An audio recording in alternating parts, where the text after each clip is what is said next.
আসসালামু আলাইকুম রহমতুল্লাহি ওয়া বারাকাতুহু। সম্মানিত প্রিয় মুসলিম ভাই ও বোনেরা, আর ইসলামী টিভির পক্ষ থেকে সকলকে জানাই আন্তরিক মোবারকবাদ। আশা করি সকলে ভালো আছেন। আমিও আলহামদুলিল্লাহ আল্লাহর রহমতে ভালো আছি। আজকে আপনাদের মাঝে আলোচনা করব নামাজের সময়সূচি সম্পর্কে।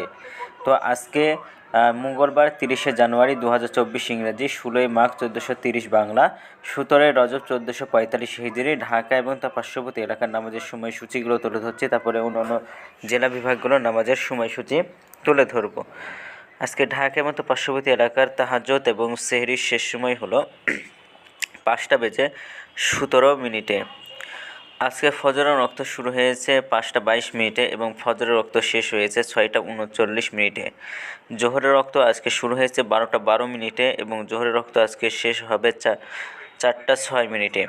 আসরের রক্ত আজকে শুরু হবে 4:07, আসরের রক্ত আজকে শেষ হবে 5:42।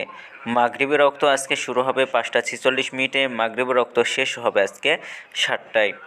এশার রক্ত আজকে শুরু হবে 7:01 এবং এশার রক্ত আজকে শেষ হবে 5:17। আজকে সূর্যাস্ত যাবে 5:44 আর আজকে সূর্যোদয় হয়েছে 6:40। 11 ঢাকা এবং তার পার্শ্ববর্তী এলাকার নামাজের সময়সূচি। এখন আলোচনা করব বিভাগীয় শহরের জন্য উল্লেখিত সময়ের সঙ্গে যেসব বিভাগের সময় আপনি যোগ বিয়োগ করবেন তা হলো অর্থাৎ আপনি বিয়োগ করবেন চট্টগ্রামে 5 মিনিট এবং সিলেটে 6 মিনিট কম করবেন। ঢাকা এবং তার পার্শ্ববর্তী এলাকায় যে নামাজের সময়সূচিটা রয়েছে সেখান থেকে চট্টগ্রামে 5 মিনিট এবং সিলেটে 6 মিনিট কম করে গণনা করবেন, তাহলেই হবে।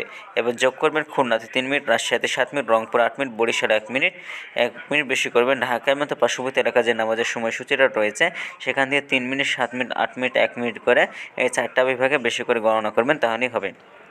তো আজকের ভিডিওটি পর্যন্তই ছিল, আর এই সূত্রটা নিয়েছি আমরা ইসলামিক ফাউন্ডেশন থেকে। ভিডিওটি যদি আপনাদের ভালো লাগে তাহলে অবশ্যই চ্যানেলটি সাবস্ক্রাইব করে পাশে থাকবেন। ধন্যবাদ সকলকে। আসসালামু আলাইকুম ওয়া রাহমাতুল্লাহি ওয়া বারাকাতুহু।